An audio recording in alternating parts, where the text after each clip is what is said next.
So my name is Jay, first of all, and my background growing up as a young person in central London was quite an experience.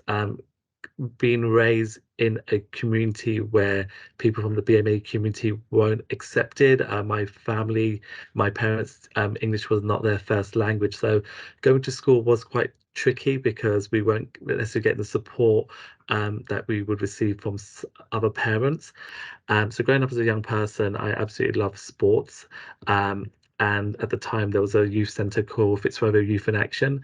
End up playing a lot of football training, did a Duke of Edinburgh with them, did some football FA training as well.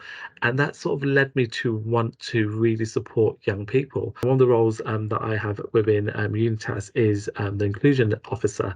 And that's an opportunity for young adults with additional needs. Or need additional support to really be a part of the community, but also society, because they're equally um, need support in finding their path and their direction.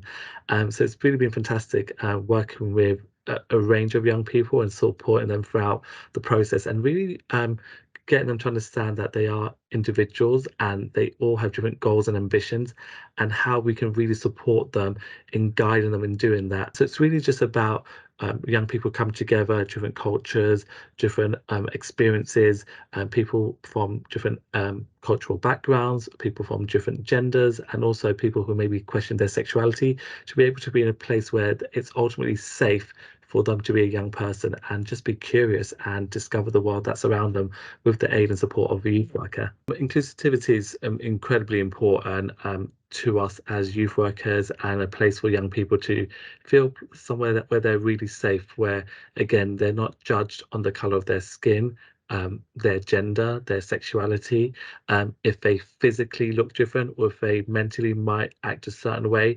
I work with a lot of young people that are non-verbal or use British Sign Language, and it's so important to have that awareness and also visibly have them a part of the community.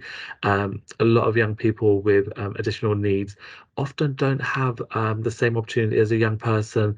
I do this inverted comma marks normal lives, and it's so important to be able to have the same opportunities. I'll give you a really simple example. So today I was at Unitas, and what was fantastic was that we were playing football, and this particular young person is in a wheelchair and they're playing football, and I'm running around in their chair. They're telling me which direction they want me to go, and seeing their laughter, hearing them communicating with their peers. In that moment, we're not seeing any disabilities. What we're seeing is inclusivity amongst young people. Those things are so important, and it's important when barriers or issues are raised.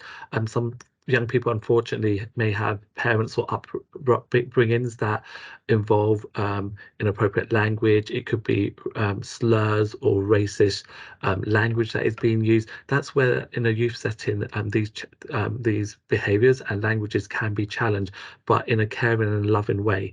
So that's a really great question. What is the most rewarding part of what I do?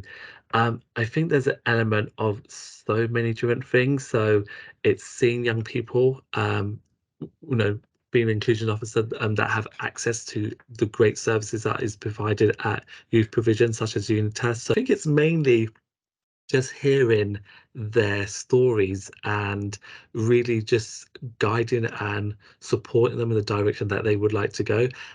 Working within inclusion, young people are very upfront and direct, which is such a massive skill and a talent, because a lot of us are held back by fear or concerned about what someone else may think. Young adults with additional needs just say it as it is, and sometimes I learn so much from that. I'm like, do you know, if I was more like that, maybe I can just deal with a situation, or I could be more forthcoming in how I deal with things.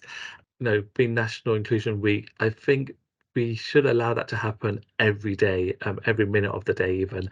And it's really trying not to have a prejudgment or a stereotype of an individual. Just being open-minded. Said, I'm going to actually get the opportunity to try and meet someone new or someone I haven't met before. We might have a circle of friends that we're so used to being around, but if there's a newcomer, if there's someone that might be a little bit quiet or reserved, just going up to them like, oh, simple question, how are you? Ultimately, I would say it's about just asking that individual and trying not to have a stereotype about a person and really just trying to get know the individual. And another thing I would definitely strongly recommend, listen to your own thoughts and how you react with someone rather than someone telling you about an individual.